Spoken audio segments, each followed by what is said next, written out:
দেখো আমি জানি তুমি অনেক কষ্ট সহ্য করেছো, কিন্তু সবাই যেটা বলছে সেটা কি সত্যি? আমার পিয়ানো বাজাতে খুব ভালো লাগতো। পিয়ানোর সুরে না একটা ম্যাজিক আছে, একটা ম্যাডনেস আছে। টেনিসে ম্যাজিক নেই? এশা খুব ভালো টেনিস খেলতো।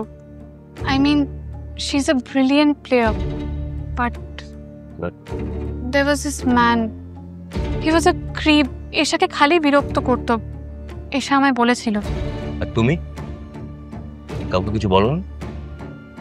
কাদের তোমার ভালো লাগে, কাদেরকে ভালো লাগে না, এসব?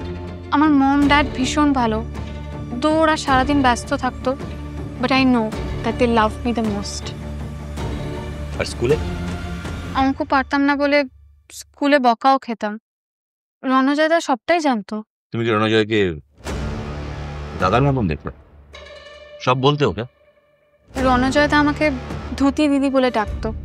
প্রত্যেক বছর রাখিও পরাতাম। আর রণজয়দার মেয়ে নূপুর আমাকে খুব ভালোবাসতো।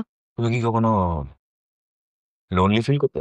School, tennis class, piano class এগুলোর পর বাড়ি এসে না টায়ার্ড হয়ে যেতাম, বাট গাড়িতে আস্তে আস্তে রণজয়দার সাথে পুরো দিনের কথাটাই শেয়ার করতাম। তাহলে তোমার দাদার মতন রণজয় তোমার সাথে সেদিন কোনো নোংরা কাজ করেছিল কি? সবাই যেটা বলছে সেটা কি সত্যি?